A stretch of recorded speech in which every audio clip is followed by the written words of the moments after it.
Good morning, everyone. Let me know if I'm audible.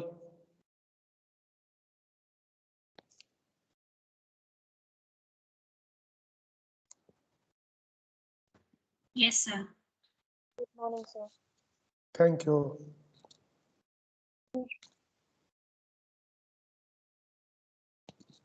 Today we'll start with our next topic, module 4, artificial neural network. You studied this in your last sem under machine learning course. So this is going to be a review of what we studied. And basically, how does it work? So if you can reflect, review what you studied, it would be much better. The book only talks about basics, what it is, how does it work, describe the general characteristics, but does not go into deeper detail. So probably limit to the same. And time permitting, we'll try to do some exercises and see using that, can we really learn something and how that will work out. So what is neural computation? Now we know that we are looking at anything we talk about neural, it almost refers to brain. We say neurologist, we look at a doctor who deals with brain diseases, neuroscientists who work with brain structure, understanding brain functioning, composition, and so on and so forth. And then we have a computer scientist. So a neuroscientist and computer scientist. Neuroscientist is primarily interested in how does brain work, what is involved. We'd like to put a different model, understand it's working, so that if I need to treat, I need to do anything, it helps me understand the way overall body works and from biological perspective, the functioning of the brain, the size, the number of neurons, the time or abilities or whatever you want to look at. So primarily the neuroscientists or cognitive scientists or biologists or neurologists or doctors, whatever, they would like to basically model the brain and look at the working. And maybe help them, that's fine. But they aren't really interested doing any kind of computing.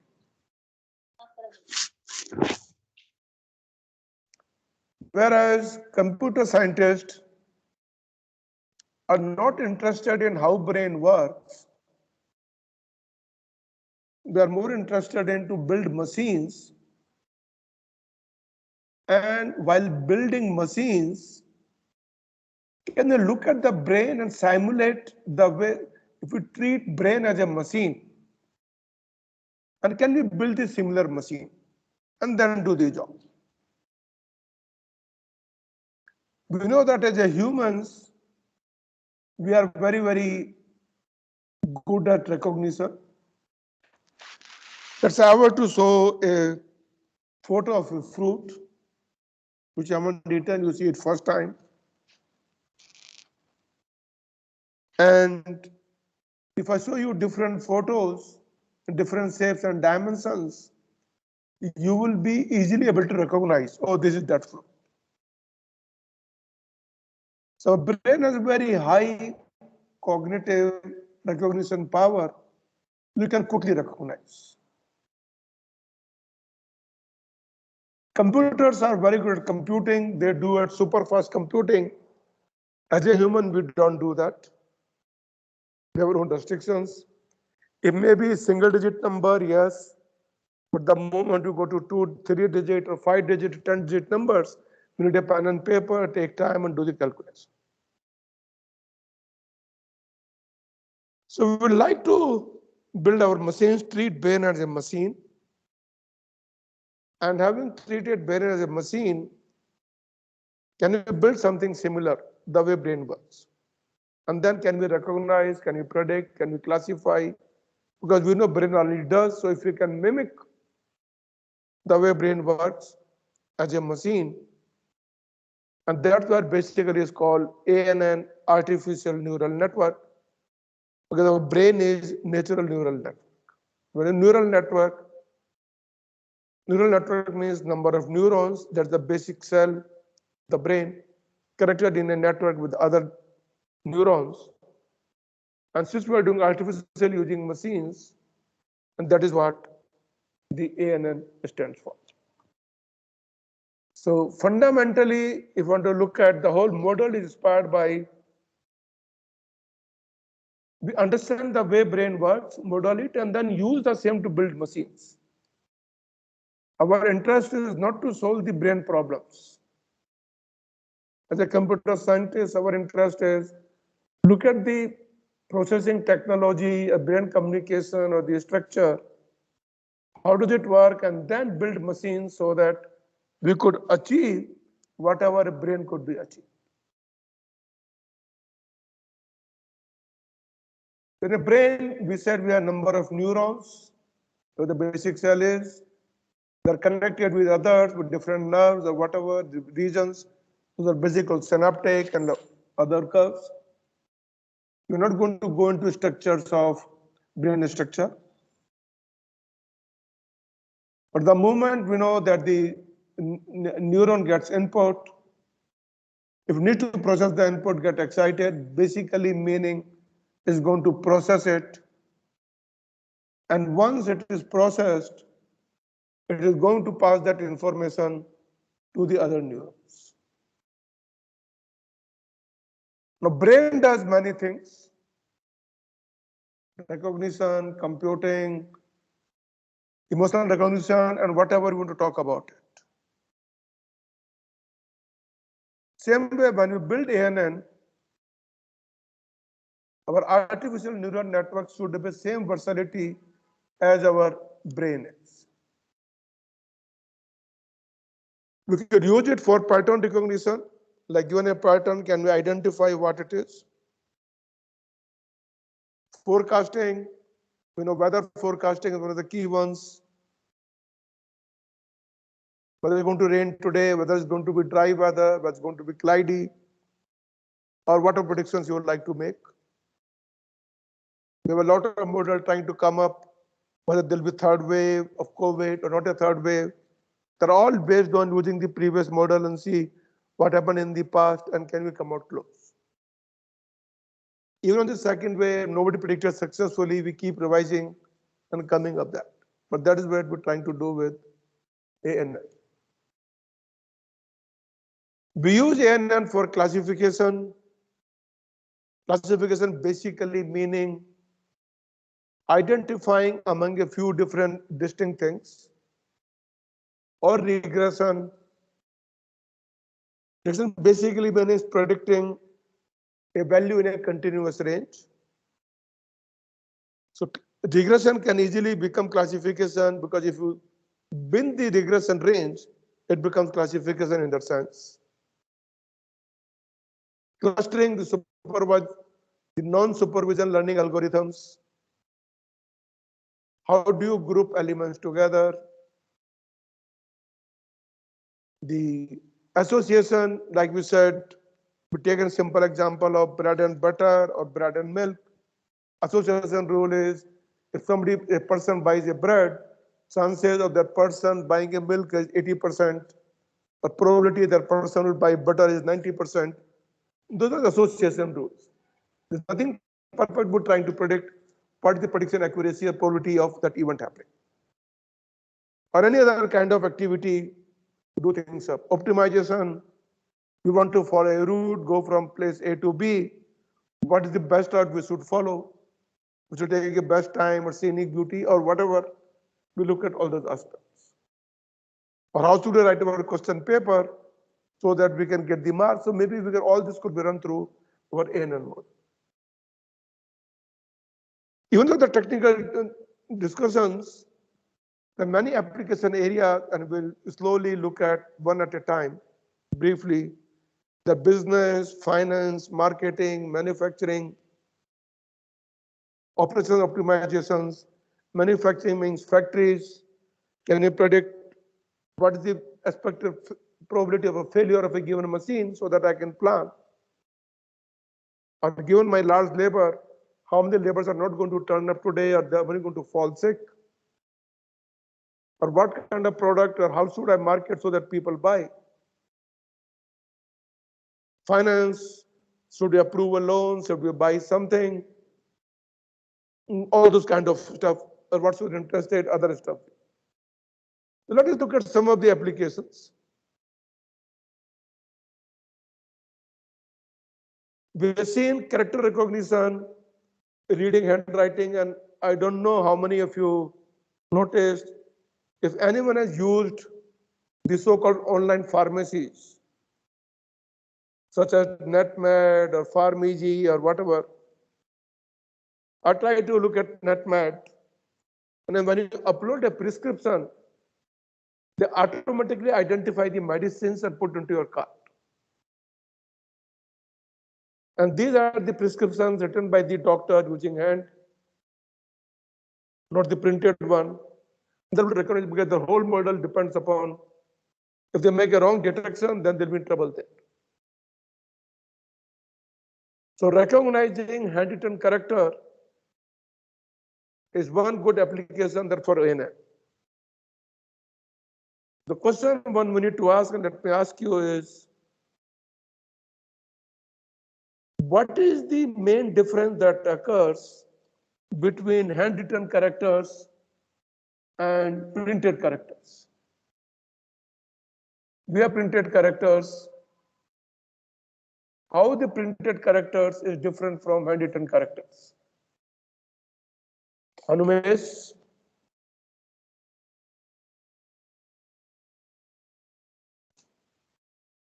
Kritika J. Yes, sir. What is the big difference between printed characters and the handwritten characters? Handwritten characters, sir. Yeah. Maybe the legibility of printed ones are much more easily understandable. Yeah. So why would the printed characters become more legible versus the handwritten? Because they follow a certain standard. In the handwritten one, it differs from person to person. Even for a single person, does it differ? It remains the same.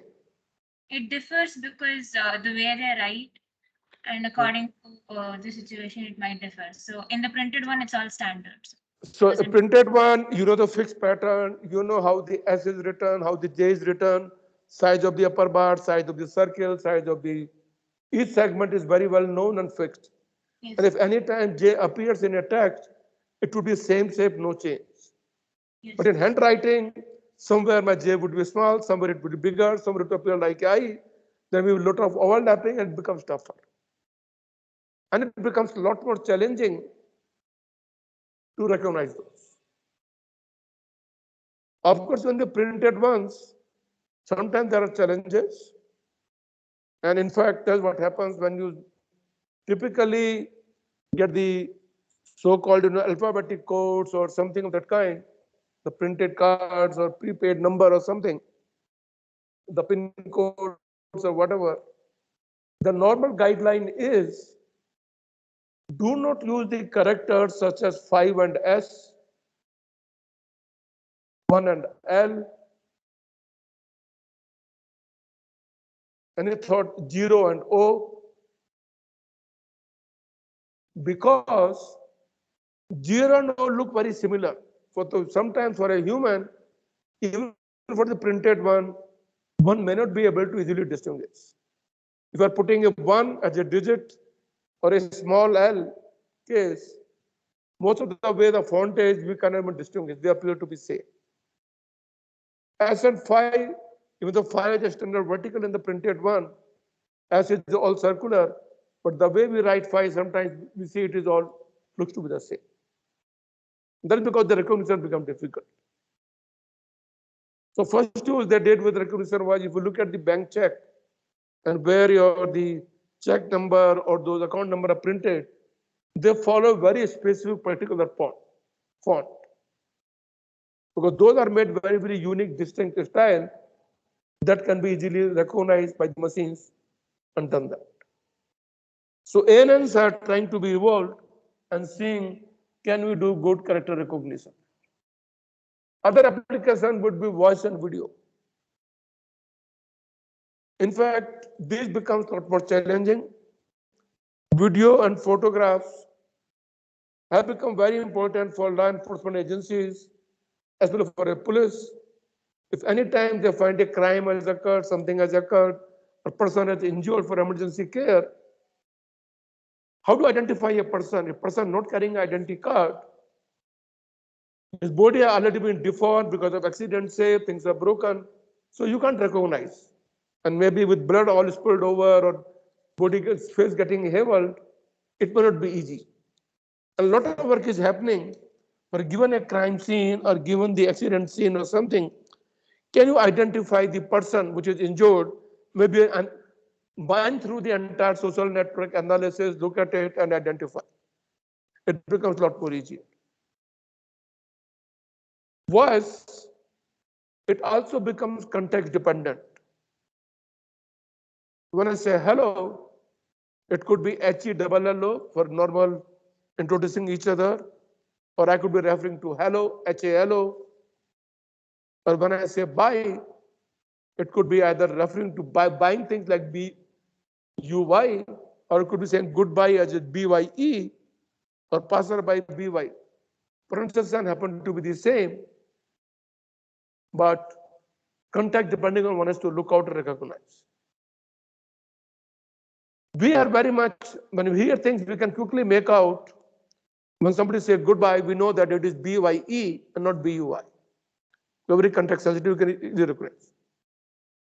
Can machines do that, and that's where it will become smarter.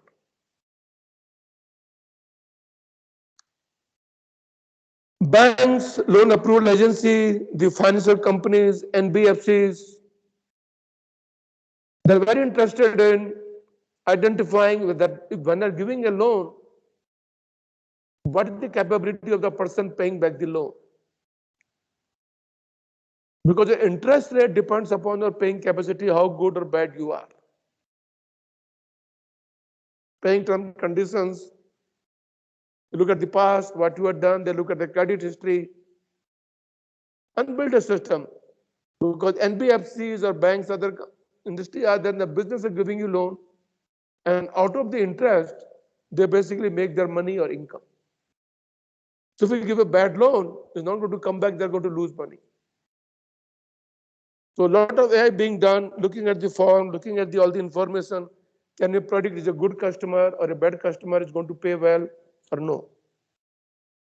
In fact, even their insurance premiums, you'll see soon happening, depending on the region you belong to. It doesn't happen today in India, as of now. Very soon you're going to see that it will determine by the region you live in, because if in a particular region there are more accidents, your insurance premium would be higher. Replaced by very low accidents, you probably would have low premium. And all these are models we are trying to work with ANN. So insurance premium and loan details, loan approval, so all the applications we try to look at. People do try to predict the stock prices, and good number of PhD with mathematics, others, they join all these companies, Goldman Sachs, others, they still try to build mathematical formulas. Can you predict the price, and this is how they make money. In fact, what they say is, in the stock market today, more than 60% trading happens called algo trading. Algorithm trading rather than humans doing that. Medical diagnosis is one field where it has shown very good promise. And in fact, IBM Watson does that. So essentially, when you go to the doctor, you simply give a symptom, and doctor will try to give treatment. But then treatment may not be just depend on the current system, but based on the past history. Let's say you see a high blood pressure, things happening, and the doctor knows that your family history is your parents, your grandfather's parents that suffered from stroke, heart attacks, then chances of you getting is much higher. And depends on take a different treatment. Or anything, do you have a cancer or something else, a body diagnosis, or we're looking at anything else. So look at the current prescription, current symptoms, look at the past, the way you're done, the region you live in, and identify the diagnosis.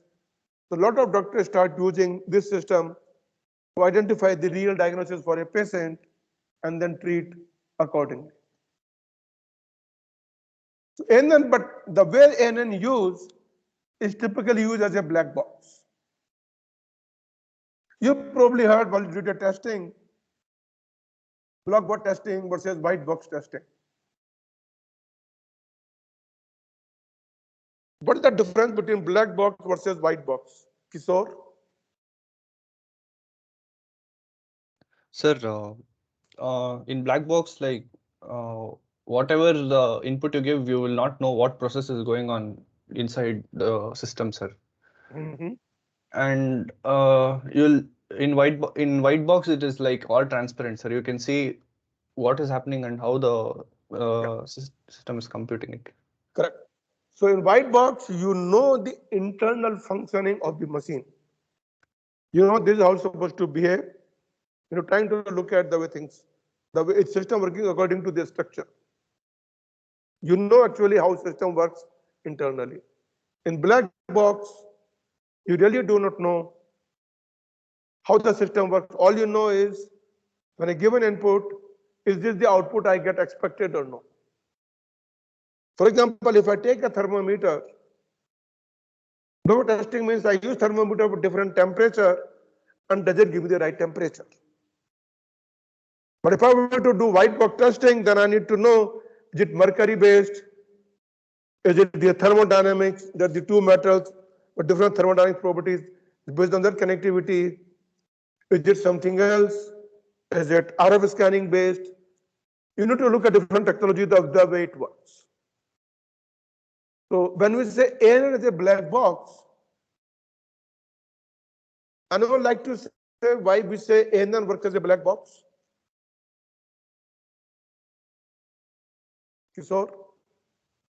Sir, because the basic model would be input layer, hidden layers, and output layer, Yeah. sir. So we know the input layer, we know the weights, we know everything. Then why do we still call it a black box?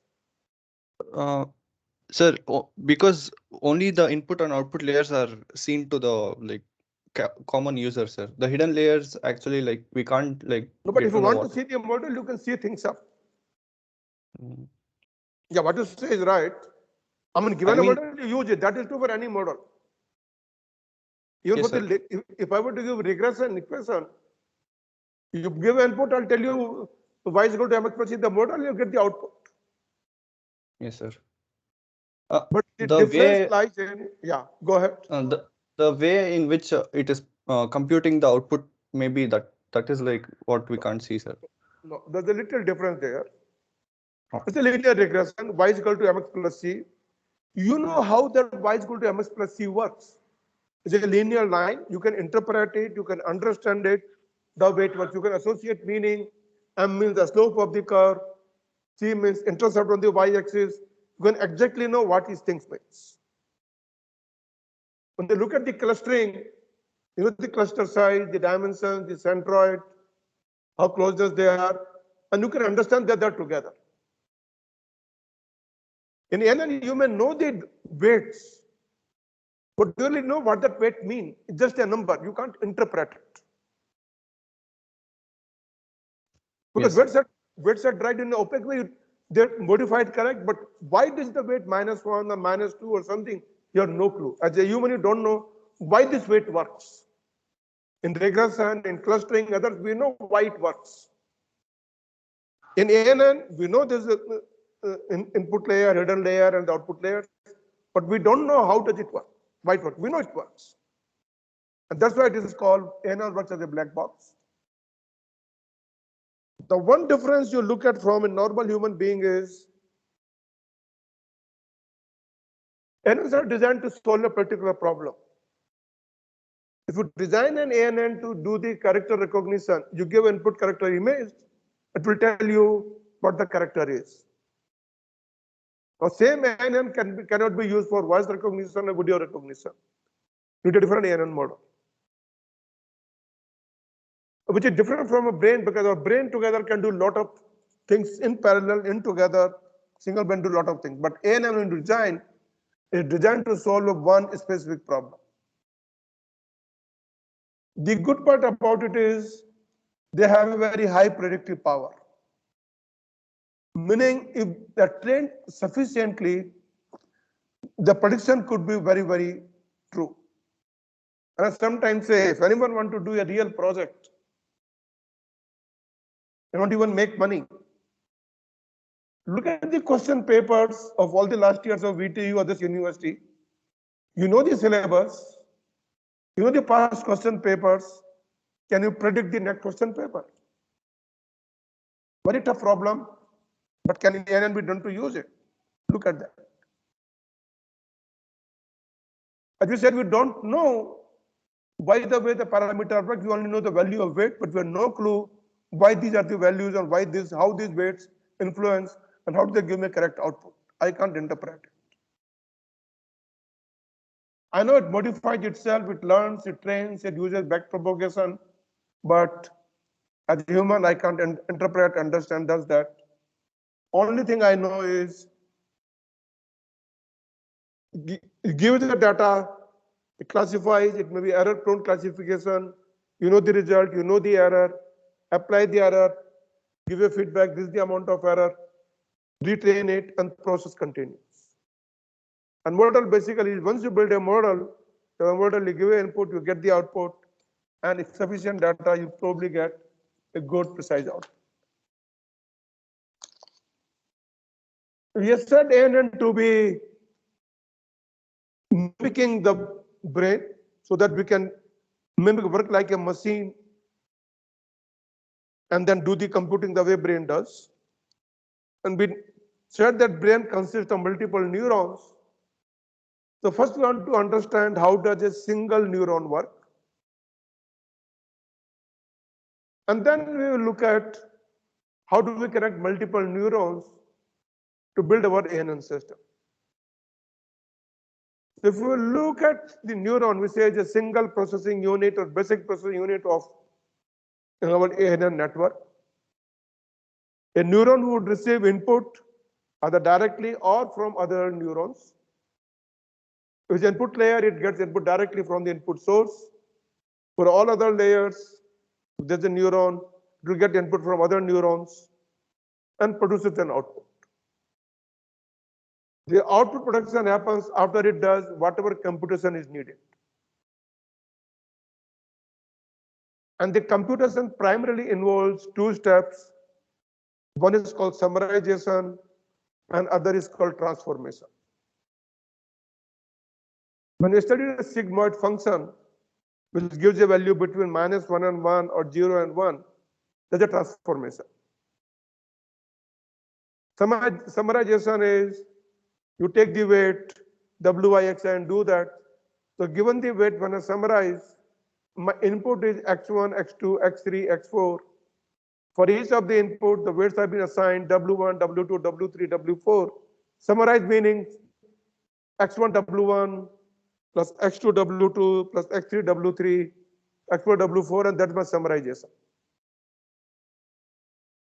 Now, what transformation is, I can give this result as it is, or I can build some logic based on this summarization, which I can say, if this sum is greater than 0, my output is 1. If sum is 0 less than 0, my output could be -1 or 0 or 0.5 or whatever. And this is basically what we do segment. So most of the ANN you studied basically follow that model. And then it gives the output. This output is fetched to other ANNs. Now, if you have multiple neurons, so this is a single neuron model. When you have multiple neurons, you'll basically connect in a sequence of networks. It need not be that you have a single layer, hidden layer. You have an input layer, it could be one or more neurons. Same is true for the output layer, one or more neurons, and each will give you some output with different probabilities. And you got a number of hidden layers. Again, it is not true that each hidden layer would have same number of neurons. It could vary, depend. Each neuron would have its own different weight. And in learning is we essentially modify the value of weights so that it's able to give me correct output. So if I look at the as a model of ANN, they're highly connected neuron elements. And because we have maintained different layers, input layer, number of intermediate layers, which we also call hidden layers and output layer, that's why it's called multi-layer. Process the input. So if I want to go a little more detail, replacing each neuron by its model, you basically get a diagram like this.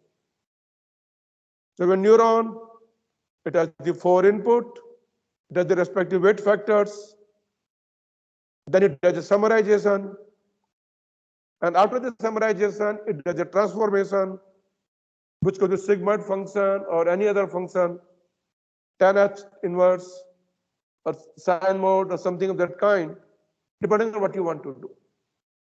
And then gives an output. An output of intermediate neuron could be to multiple neurons as well. And that is how the brain basically works. So each neuron gets the input, summarize it, transform it, and then output produced and output goes to the next layer. So input output layer and the hidden layer. As I said, hidden layer need not be only one. There could be multiple one. They're also called intermediate layer processing happens. So if I were to design my ANN, I need to look at what I need to consider, what are elements available to me. We know that my ANN would consist of multiple neurons. And so neuron is the basic, smallest level processing element that I need to build, and using that, I need to build my larger ANN network. ANN would typically involve definitely one input layer, definitely one output layer, and number of intermediate layers, which is also called hidden layers.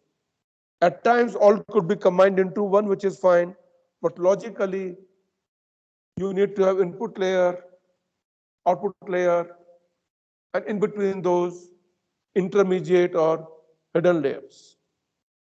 And we know that ANN basically processes inputs from many other neurons using the different weights, and then they produce an output which is transformed by whatever transformation function and send the output to the next set of neurons and the process that will go on. Now, when we say learning occurs in ANN, learning basically means when I predicted an output, it is not what is expected, because I already know for a training data, I already know what the expected output classification label is. And what I predict is something else. I should be able to compute the error, feedback the error to the system, and this should modify weight such a way that error should be reduced. And the cycle will repeat, and typically we use what is called gradient descent to compute how slowly or how fast we want to change our weights. And that's the way a typical ANN basically would work. So when I say my learning in ANN basically means modifying my weights and using the right transformation function. Do I need to change a transformation function? Does it detect automatically? That's all we need to look at. Learning primarily means adjusting my weight so that it can give me expected or correct output. Having talked so much, what is my typical processing logic of the ANN?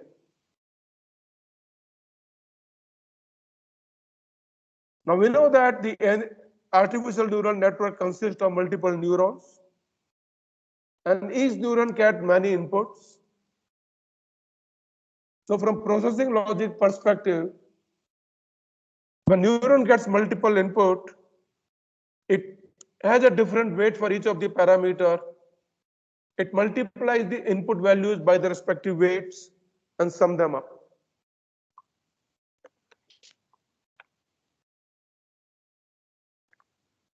And after summing it up, apply the sigmoid function, which is one kind of transformative function, apply the tan H inverse, apply the sine mode or different kind of functions, and those what is called, so basically for a given simple linear, because when I'm adding the weight like sigma xi wi, sigma xi wi is the linear function. Now this linear value I'm converting into non-linear, and that is the sigmoid function gives me, and we've seen that the typical value is 1 upon 1 plus e raised to power minus sigma wi xi, and that gives the value between 0 and 1, and the continuous value for all possible values. So primarily the processing logic consists of intermediate weights, the processing function, the transformative function, and these define the basically crux. Which neuron has to get input from which are the other neurons, which output has to go to, what should be my transformation function be, what should my weight factor be, that is processing logic. So together with this intermediate weights and my sigmoid or the transformation function defines what is called my key part or core of my functioning of the ANN. And all these ANNs together with the respective input weights when applied to an input finally gives me the output. And objective is that what I want to get, essentially solve the problem of getting the right output. How does learning or a training happens of an ANN network? Maybe anybody can like to say that. How does ANN learn? Meghna CV?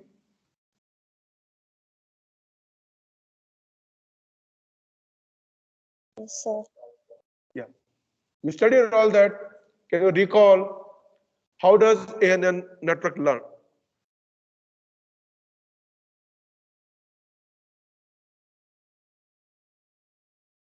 Karan, Yes, sir. how does ANN learn? What's the learning process?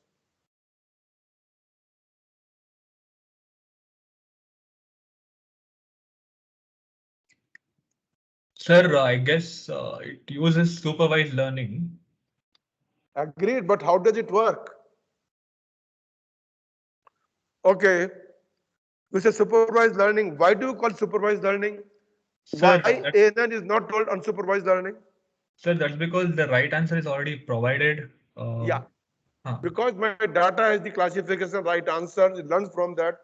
Classification is known as supervised learning. Fair. Now, how does it learn? So feed forward or flow will be feed forward learning, sir. Feed forward is not the learning. Feed forward is part of computation. Okay. Abhishek?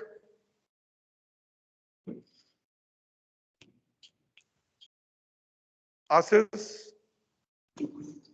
Sir, it calculates errors. Yeah, so once you get an output, you know the actual output and predicted output, you know difference is the error. Yes, sir. So if So the error is minimum, how this error used? Yeah, go ahead. so if the error is minimum, then that means the weights, that is the input is correct, and it Right. moves towards minimizing that error. So how does minimize that error? That's what I'm asking you. Okay. If error is beyond the acceptable levels, what it does to minimize the error? Exactly It what I'm asking. considers another input set which is similar to the one which gave minimum error. No. So input has given some error. So that is not right. Afrin,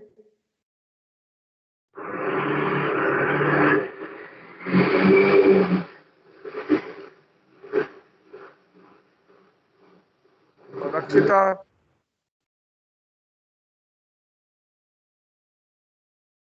Amog, Yes, sir. how does learning happen? Sir, ANN uses ANN itself is a backward propagation algorithm, sir. So Okay. after 2 to 3 layers, if there is error, it is propagated back to the first layer and it keeps learning that way. Yeah. So uses back propagation, meaning you compute the error, error Yes, goes to the first layer. You basically using that error and some learning factor, you adjust the weights. You recalculate the weights yes, based upon the error. But objective is that my new weight should give me less error.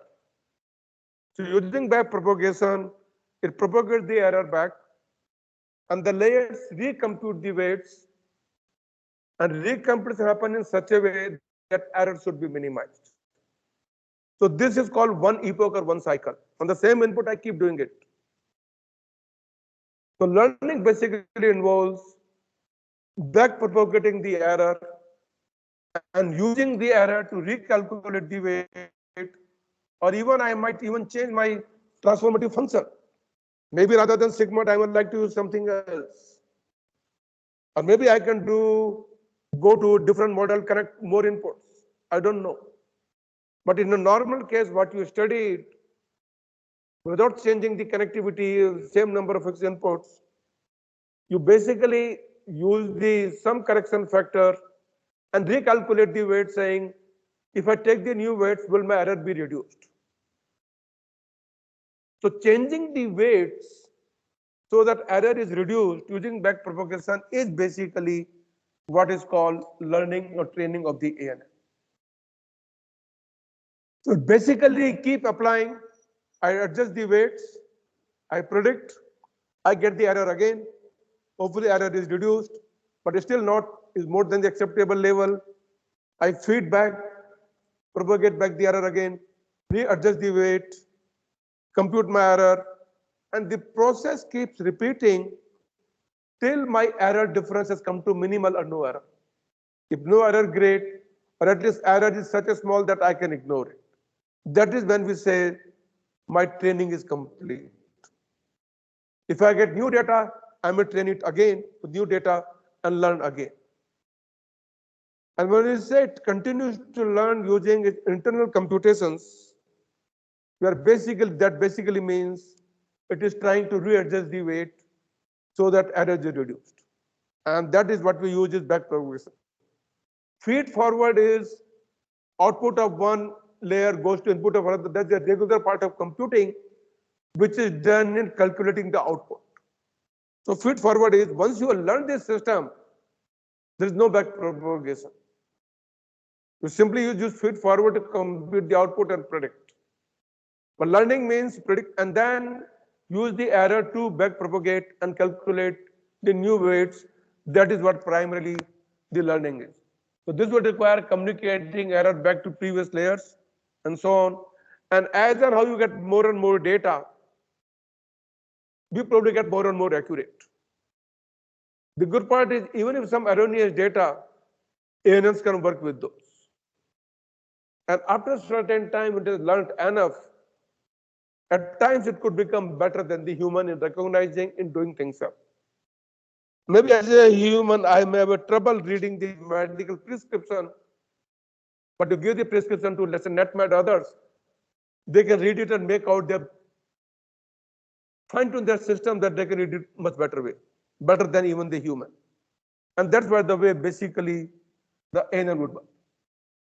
Now, when we say ANN works as a black box, it basically means I just give an input, I get the output. I know that I'm getting an output, but I have no clue how this output really gets. I know the factor W1 weights, but how does these weights impact my output? There's no interpretation, no understanding. And hence it is called a black box. Like when I go to a doctor, I feel a doctor will give me medicine, I take. If I don't know how the medicine works, what is the chemical composition, to me just a black box. But in the black box, I take, it works. The fact is my fever is gone. I don't really care about how does internally it affect my body so that my fever comes down. Maybe what it does, increase blood flow, bring my perspiration, whatever, but I know that what really happens. And in the process, they basically, the synaptic behavior primarily means by looking at the way things are connected, like brain neurons are connected in the region, those are basically synaptics. Here we are connected by the links, and we change the link parameters, and that is basically my learning, which we do. And as a human, we know the weight values, but we can't interpret. And because we can't interpret, these appear like alpha, beta, whether values 1 or 2 or 3, I don't even care. I know it works. And in that sense, because we can't interpret, we can't understand the importance of those values, we call them a black box learning, that ANN operates or works like a black box. Now, typically, when you look at our neural network, most or large number of times, we see only one kind of network architecture, which is MLP. MLP meaning multi-layered, feed-forward perceptron. That means ANN would have one input layer, one output layer, intermediate layers, feed-forward, is back propagation, and we know the linear summarization. And we're using perceptron, meaning basically using sigmoid function. So linear summarization and the sigmoid function is what is MLP architecture, and that is what most commonly used in most of the ANNs. It is not necessary that we have to use only sigmoid functions. There are 4 or 5 different kind of functions available. We can use those. It doesn't have to be only linear summarization. It could be non-linear summarization. It could be something else as well. And then that will be different model. So other models which will not go into details because not given in the book, like SOMs or SOM, self-organizing maps. You have field network. Yet the ART is called associate resonance theory and something of that kind. But as part of our general syllabus and course, we would still basically work with MLP, input layer, number of intermediate or hidden layers, and output layer. And for a single layer system, it could be all 3 into 1. But we still would have layers logically doing their role. In MLPs, we have a feed forward to the next layer, which does computation. And we use back propagation to change the weight, to communicate the error. And that's the way the typical ANN architecture would be. So you have an MLP architecture, you have half-field SOM architecture, but we'll only look at probably the other architecture is MLP architecture. We already said that ANN follow a supervised learning process. Supervised meaning we have a data, we know the classification or the values, we try to map. So any architecture, any application mechanism where we know the data classification and using that to learn is called supervised learning. So the simple learning flow diagram of ANN is shown in the diagram. You have a ANN model, you get the input.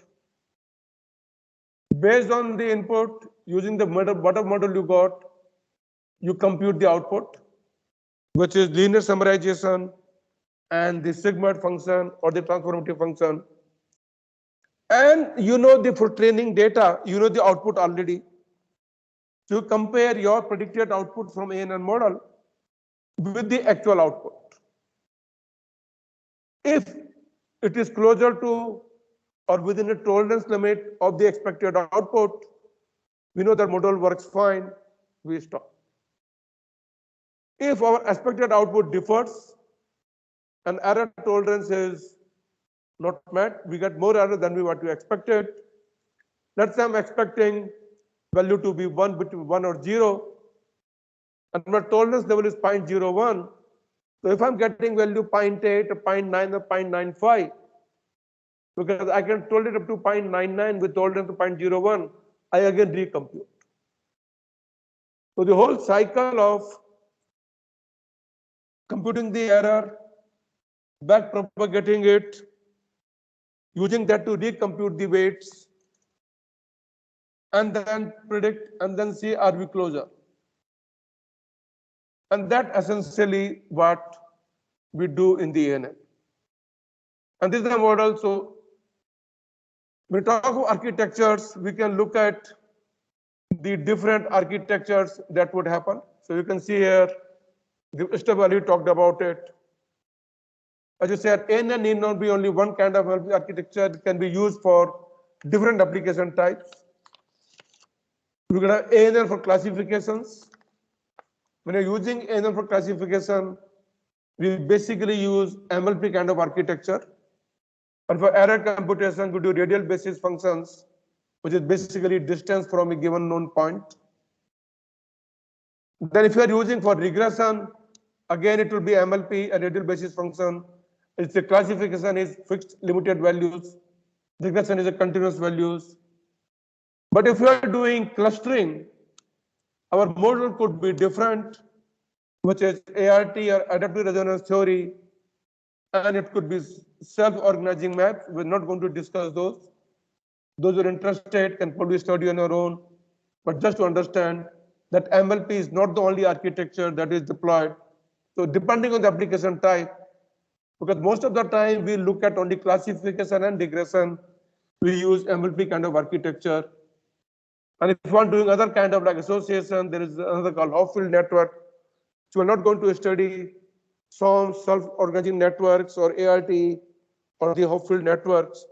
We'll basically look at that's what you studied in your ML course as well, ANN, as the MLP architecture. So I will stop here. Now next we'll look at the benefits, advantages, disadvantages. And I would like you to review the AND gate or OR gate works and see can we really build the ANN system or a single neuron that can do the operation of an AND gate.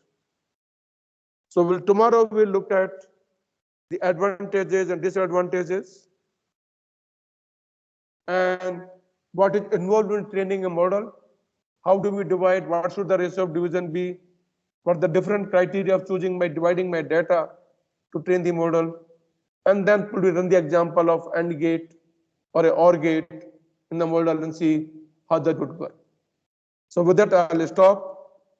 So next 1 hour, spend time reading about it, learn it, revisit, and then we can see things. If you have any questions, please ask me, or we can probably drop off.